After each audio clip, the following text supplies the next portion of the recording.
51년 차 비뇨기과 의사 김세철입니다. 환자들이 참 좋아해요. 내 마음을 알아줄 거다.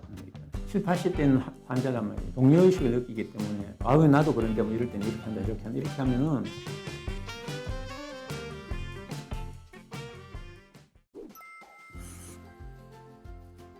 최근 보고에 의하면은 65세 이상 어르신들이 적어도 2개의 병은 갖고 있다 그러잖아요. 심지어 3개 이상 만성 노인성 질환을 갖고 있는 사람이 3분의 1이나 된다고 이야기하거든요. 그래서 10명 중 4명은 5가지 이상의 약을 복용한다고 알려져 있고, 또 이런 여러 가지 약을 복용하다 보니까 약물 부작용이 상당히 문제가 되고 있습니다. 저도 한번 이런 참 어려운 경험이 있는데요. 수술을 하는 외과 의사들로 봤을 때는 지혈이 안 되는 게 제일 무서운 것 중에 하나입니다. 혈전이 안 생기도록 하는 그런 약을 복용하고 있는 사람들이 많이 있거든요. 그런데 환자한테 물어보면 자기는 그런 거 먹는 거 없다고 이야기합니다. 심지어 그래도 미심쩍을 때는 지금 복용하고 있는 약의 목록을 다 가져오라고 이야기합니다. 근데 특정 분야의 전문의가 모든 약을 다 이해할 수는 없는 것이거든요. 그냥 진통제고 말이지 뭐 이런 계통의 약이라고 생각하고 수술을 하는 거예요. 그것도 수술도 큰 수술이 아니고요. 전립선 조직 검사예요. 침으로 찔러가지고. 이게 밤새도록 지혈이 되지 않아요. 웬만한 사람들은 피 뽑고 나서 피 뽑은 자리에 눌리면은 다 지혈이 되지 않습니까? 이분은 아무리 눌리고 있어도 말이지 손만 떼면 출혈을 하고 그러더라고요. 그래서 그분 약의 목록에 진통제라고 하는 것을 제가 인터넷에 들어가가지고 조사를 했더니 그 약에 말이죠. 항응고작용이 있더라고요.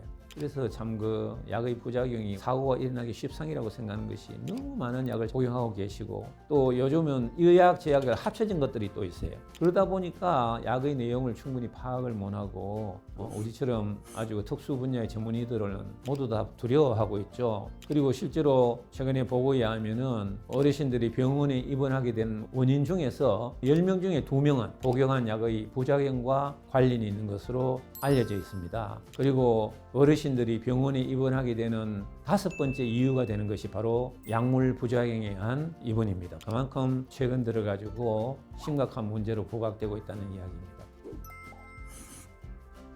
상충된다는 이야기죠. 서로 따로따로 먹었을 때는 괜찮을 텐데 2개가 먹었을 때는 또는 3개가 먹었을 때는 상충되는 약이 나올 수 있다는 이야기입니다. 이게 가장 흔한 이유이죠. 때문에 약을 복용하는 숫자가 많은 경우일수록 약의 부작용이 나타날 가능성은 더 많아진다는 것입니다. 두 번째는 이제 여러 가지 약을 잡수시는 분들이 모두가 어르신들이 연세가 있는 분이죠. 우리가 복용하는 약은 주로 간 아니면은 콩팥에서 대사 과정을 통해서 처리가 돼가지고 배설돼 버리는데, 어르신이 되면은 간 기능이나 신장 기능이 젊은 사람들하고 다르잖아요. 그러니까 이게 약이 분해되는 과정에서 잘 안 되니까 부작용이 더 잘 나타날 수가 있겠죠. 세 번째는 흔히 듣는 이야기입니다만은 이게 눈이 잘 안 보인다든지 기억이 깜빡해가지고 말이죠. 먹고 또 먹는다든지 과량을 먹게 되는 것이죠.